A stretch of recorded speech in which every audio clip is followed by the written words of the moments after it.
Finance Minister Nirmala Sitharaman presented the budget for the year 2022-23, and in her opening remarks, Sitharaman says that the Indian growth is estimated to be at 9.2%, the highest among the large economies. She also, in her speech, promised to take care of all the existing issues. Let's discuss more on the budget.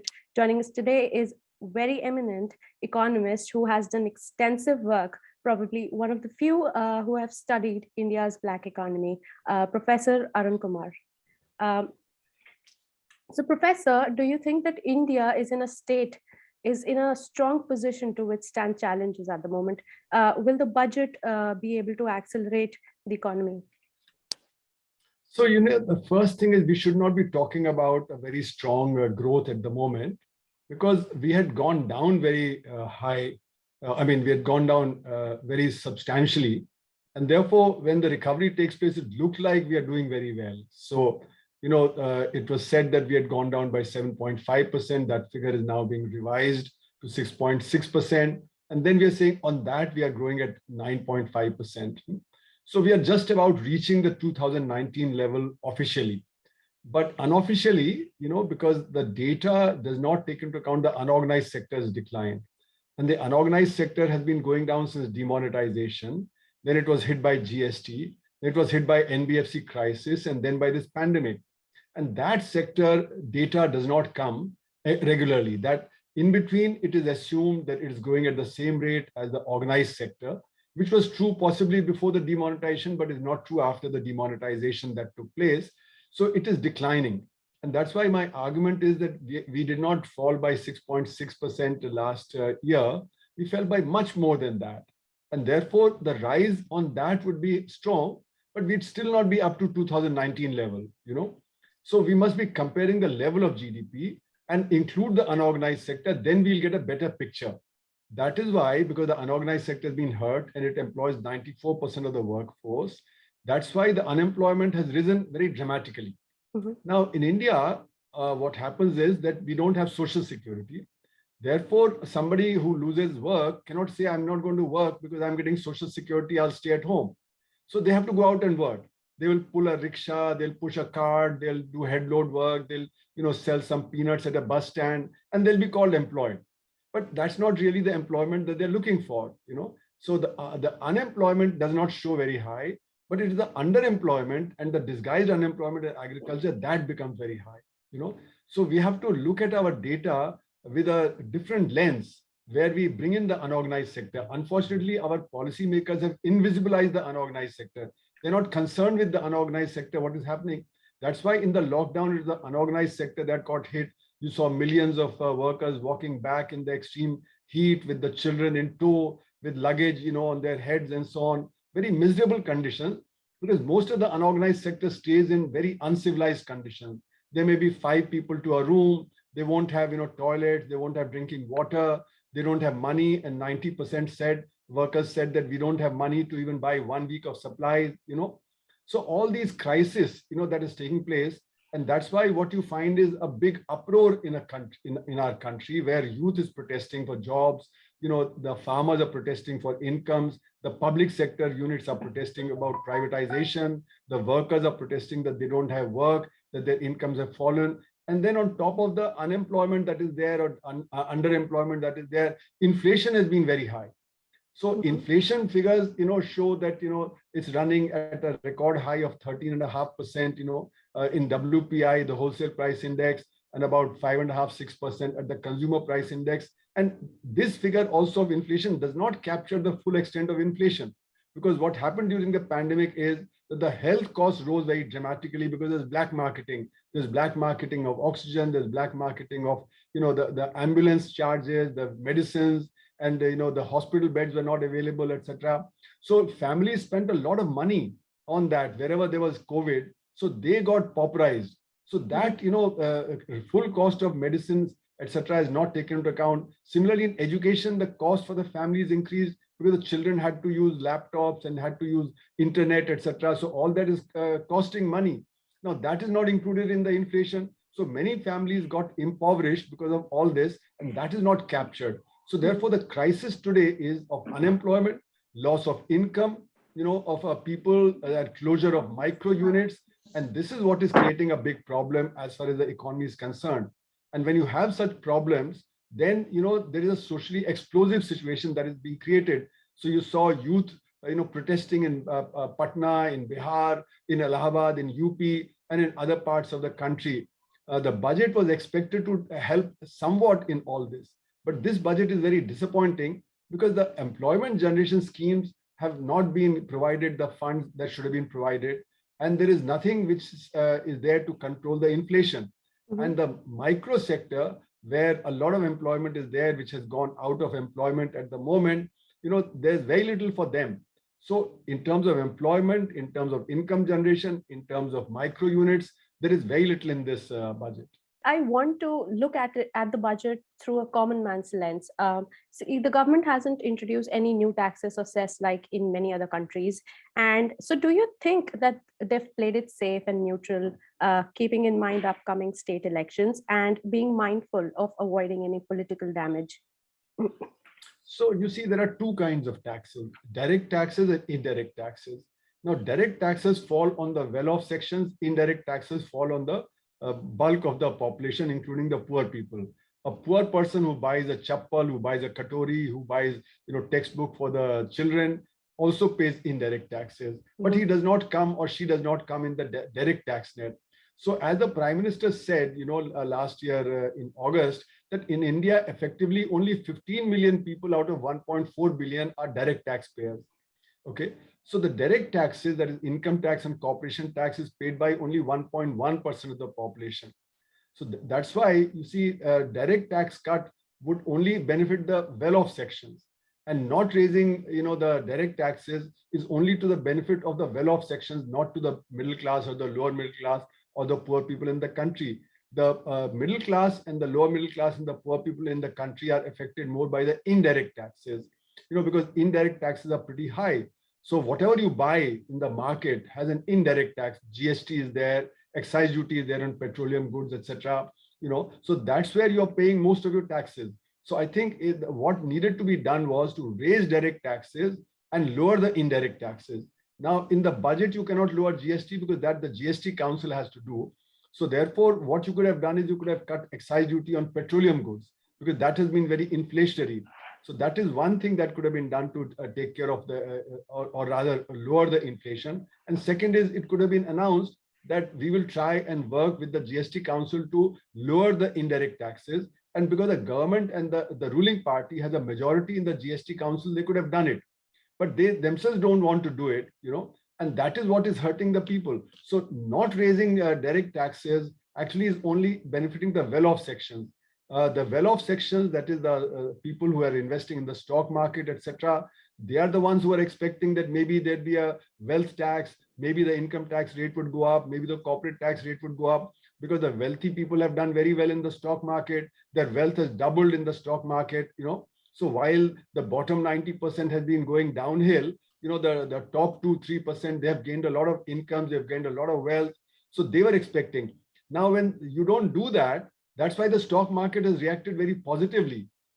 Even though the economy is not doing well, the stock market is reacting positively because they're getting concessions like in the PLI scheme, production linked incentive scheme. It's like a subsidy that is being given to the producers to produce more. But the point is, they are not going to produce more because it requires demand. Unless demand comes, why would I produce more?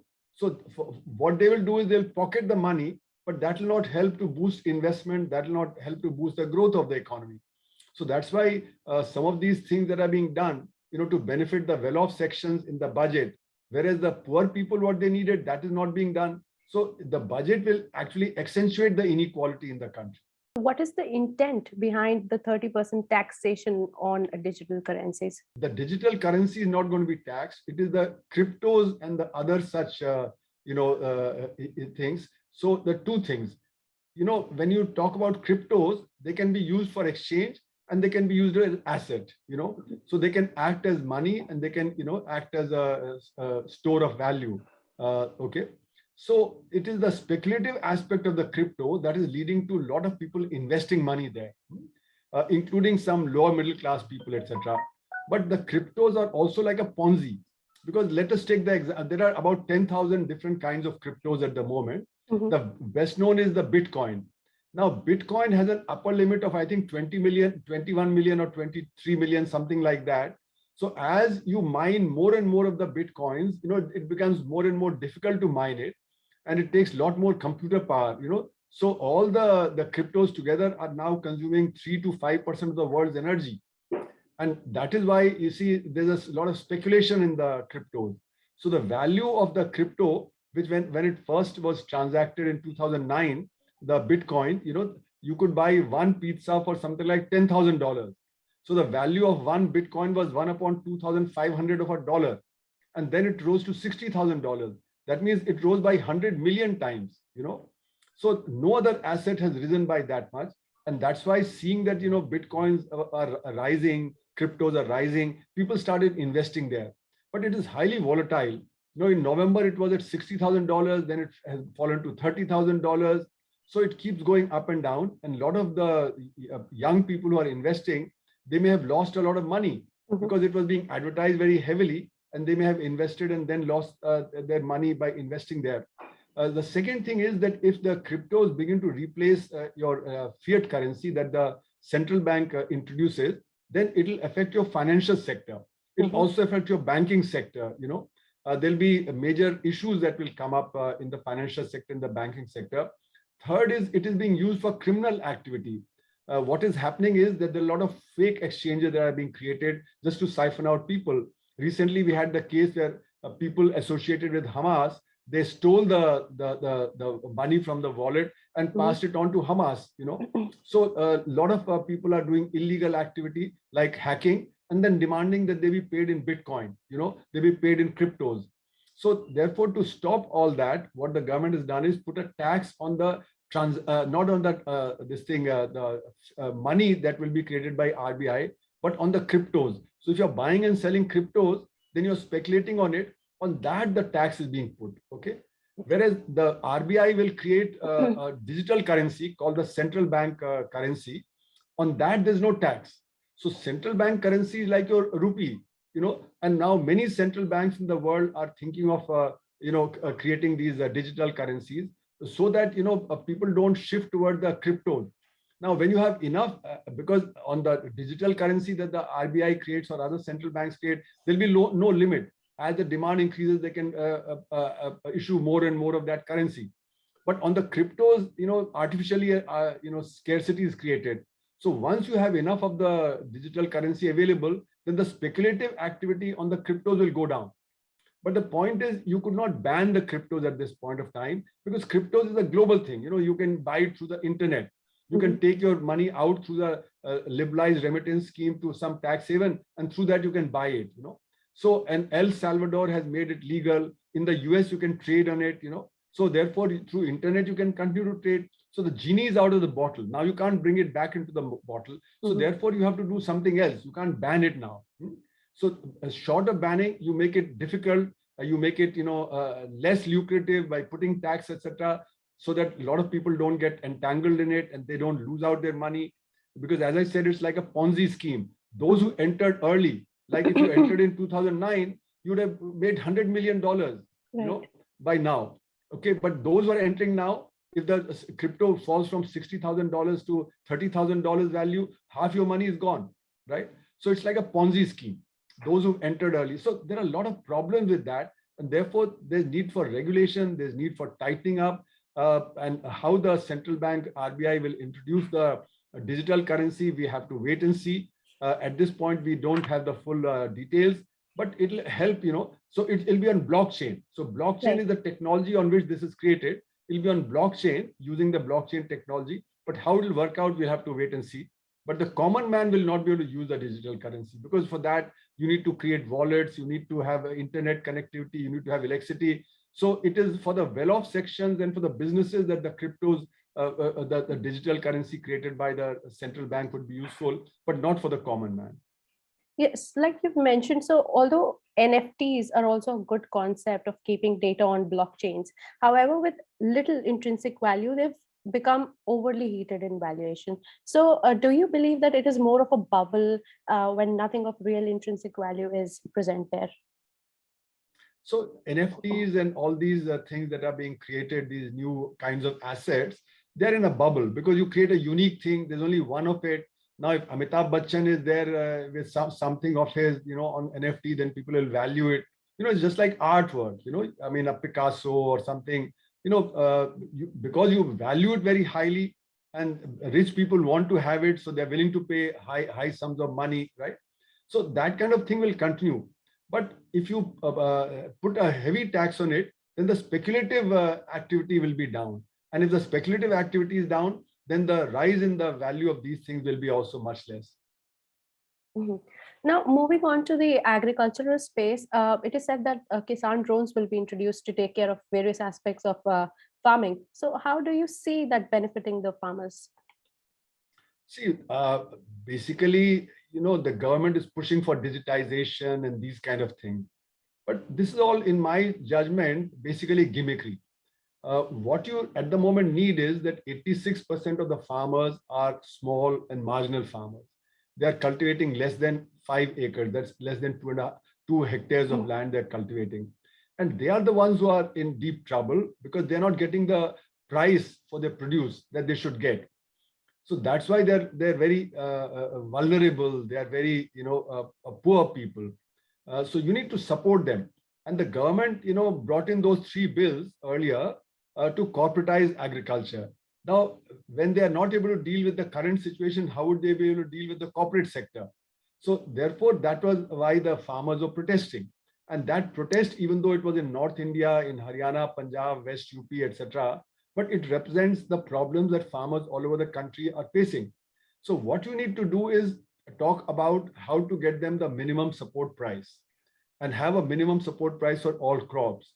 This business of, I mean, it sounds very good that we'll have, digitization, that we'll have drones, etc. That comes much later. At this point of time, the Farmers Produce Organization, the FPO, that's a good program because then you bring all the farmers together in a village, you create the Farmers Producer Organization, and then they together do the marketing. That then helps them. So those are the kind of things on the ground that are needed. Now, these are things that, okay, some well-off farmers with big farms, they can use drones, etc. But that's not the problem of farming as a whole. So I think we need to look at the problem of farming as a whole, that they need the minimum support price for all crops. And the government was to set up a committee on it. And they promised, and that's why the farmers lifted their, agitation. And the farmers are now protesting, saying that 2 months have gone by and nothing has happened on the creation of the committee, and no movement is there on the minimum support price that they should be getting for all crops. So that is the cause of worry. Okay, so the fact that the farmers are now moving towards horticulture, the cultivation of the cash crops, indicates that there is an underlying entrepreneurial instinct and enterprise appreciation that exists in the agriculture space. So just that we haven't allowed for it to get the air and the sunlight that it deserves. So do you think that the Annadata paradigm that we've been following needs to change now? See, the thing is that farmers always had skills, I mean, farming is not simple because you need to have skill to produce. You need to have certain information, maybe traditional information. So they're not unskilled people, they always had skills. But what is happening is that, you are having new forms of farming, etc. that's coming in. For that, you need extension services. Now those extension services from where technology which is being developed in the agriculture universities, that technology needs to spread to farmers so that they can follow better farming practices, they can improve the productivity on their farms, etc. But more than that, what you also need to do is look at the way taxation is, because a lot of the inputs are now very high cost, like diesel, etc.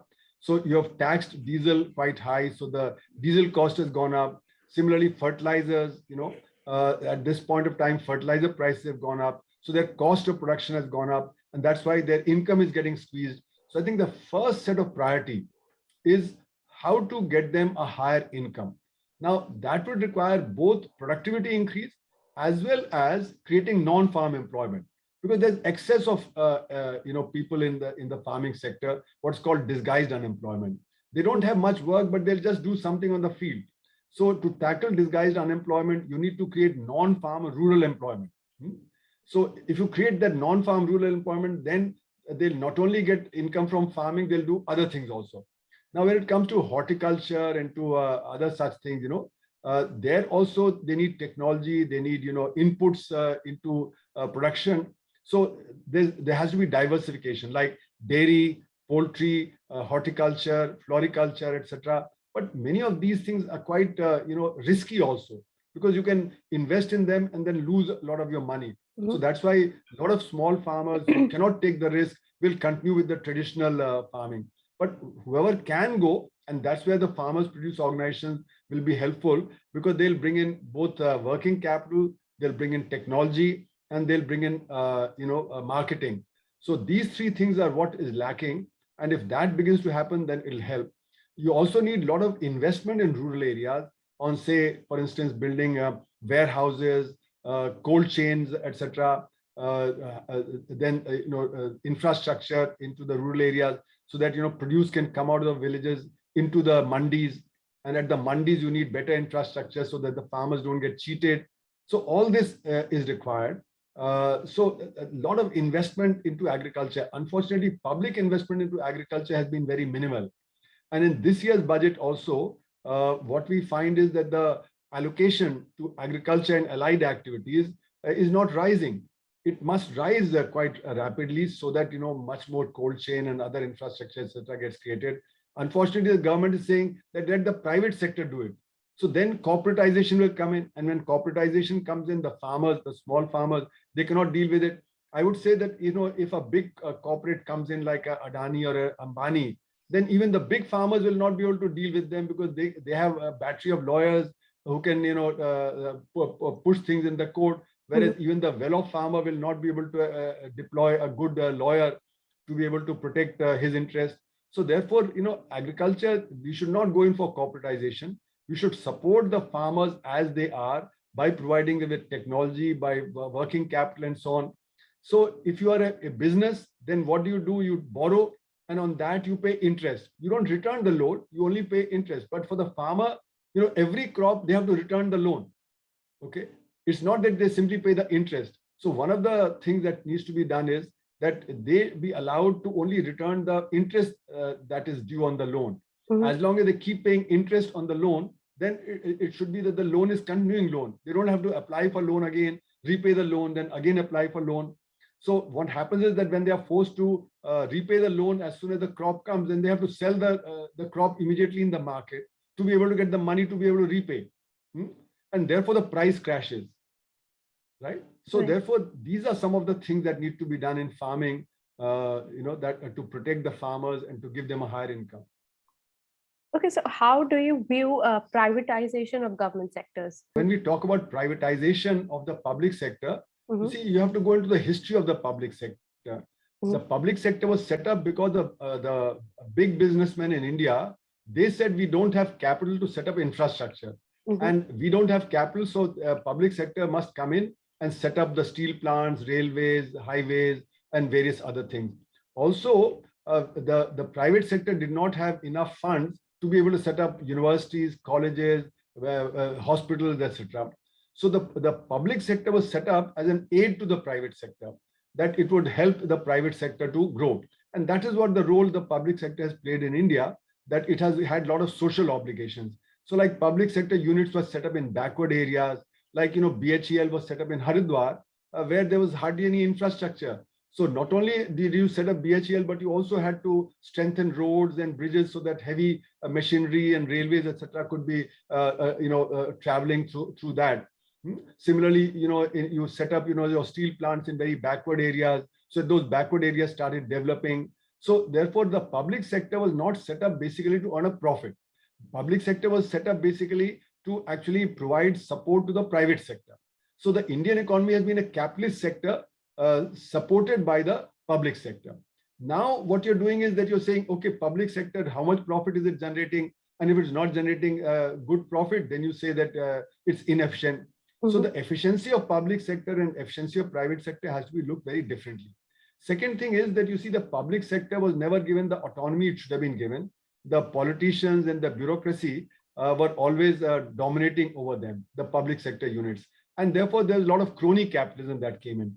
And the private sector also was milking the public sector, because if you see public sector was seen to be very efficient, then there would be more and more demand for privatization. So in a so-called inefficient public sector is a very good advertisement for this. And therefore, you see what has happened is that after 1991, the private sector has tried to see that the public sector begins to fail.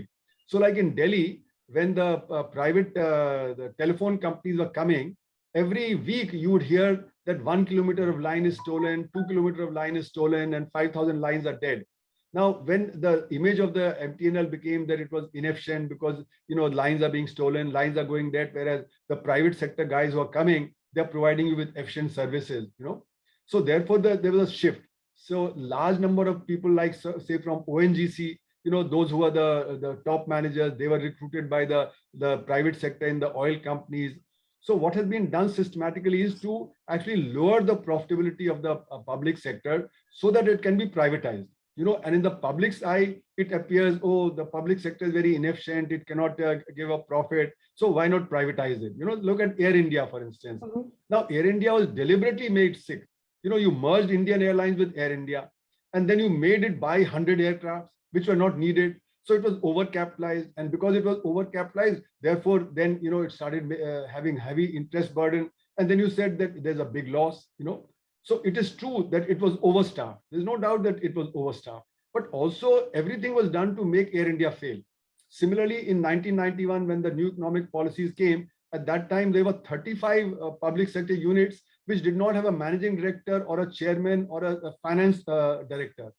Now, if in a private sector company, you don't have managing director or chairman, they will also fail.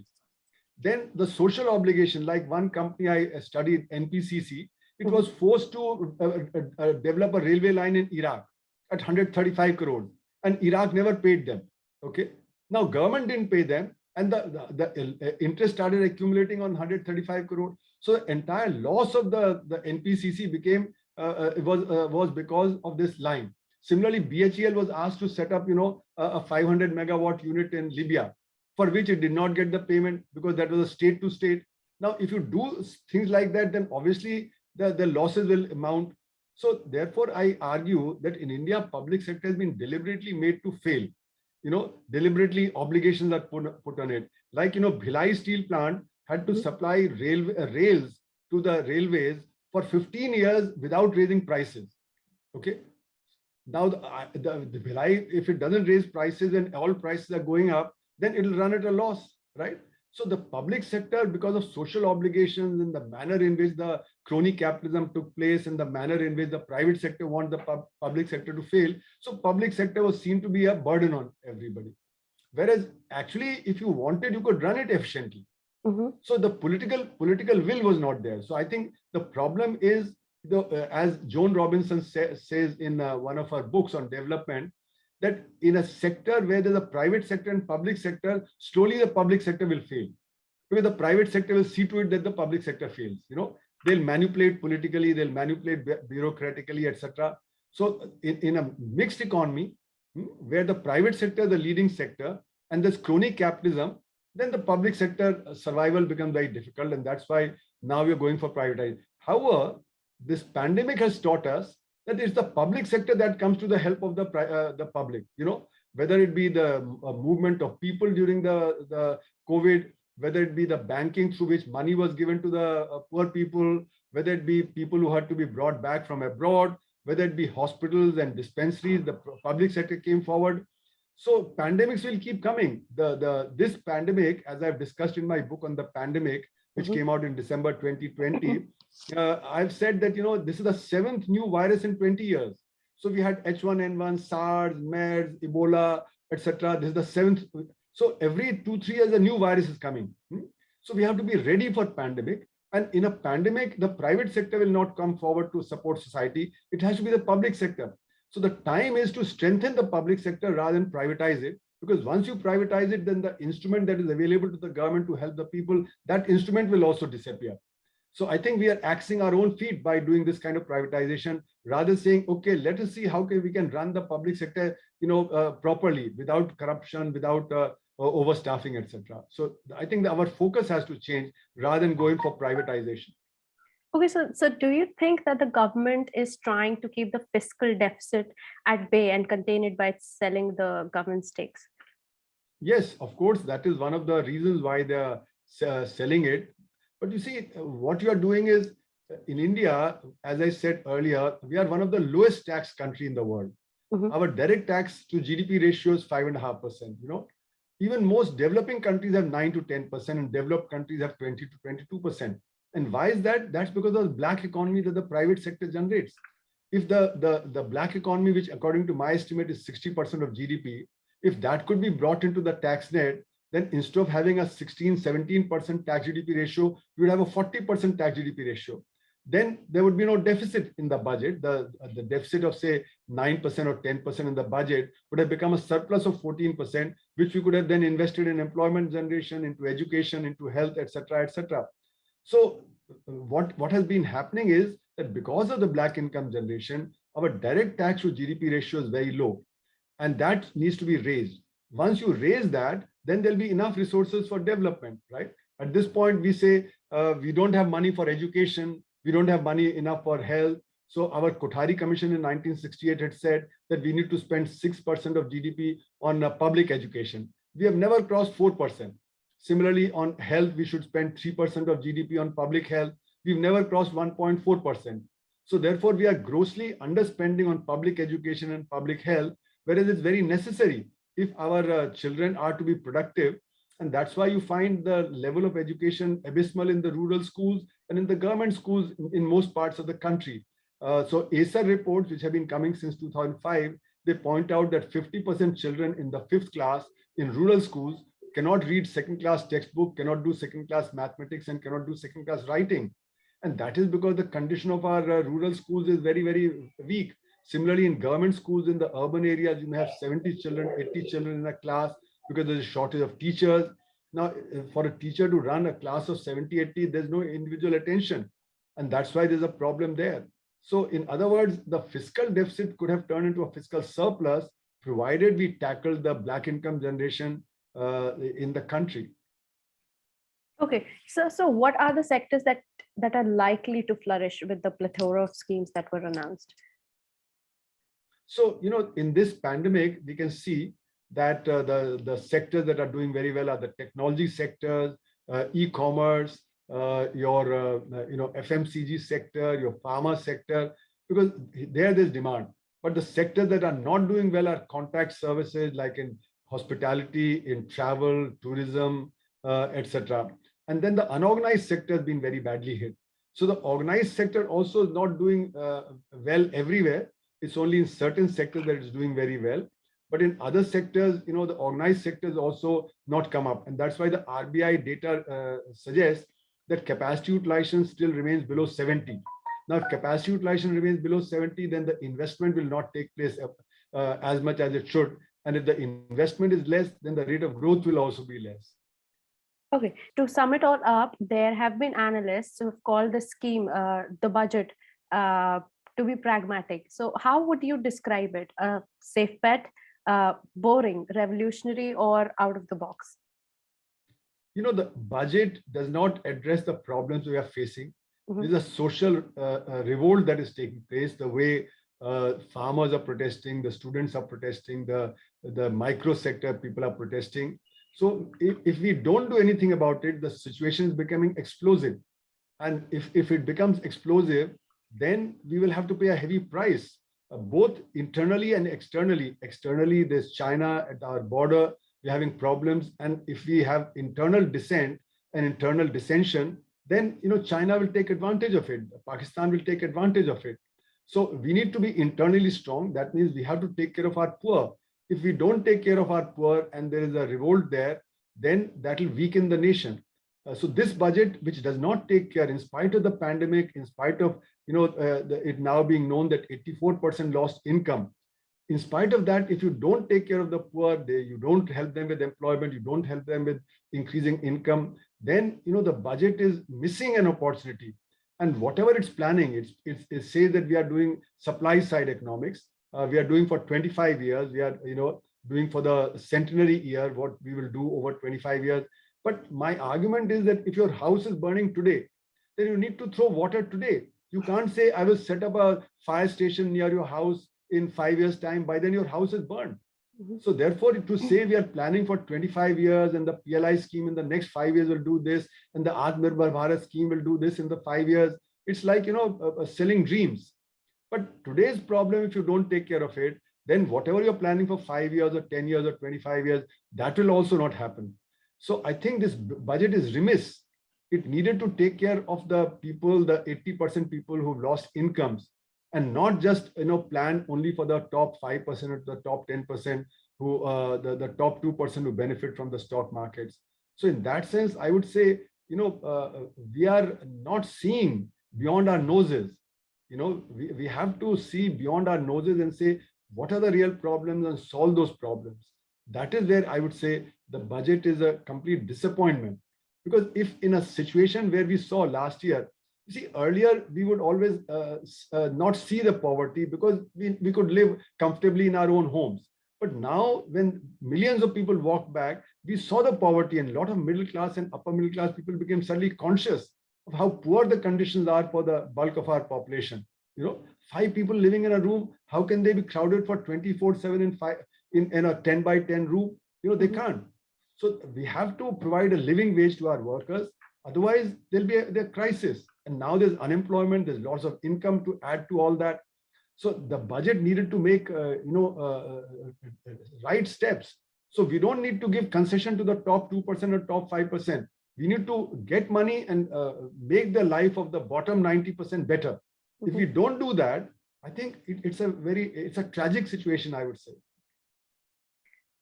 Okay, so this is where we wrap up our special and insightful conversation. We wanted a cross-sectional sense of how India Inc. is seeing the state of economy, the announcements, and what's likely to play out in the coming few months. I want to thank our guests. Thank you so much, sir, for finding out time and joining us here today. Thank you. Thank you. Thank you, sir. All the best. Thank you, sir.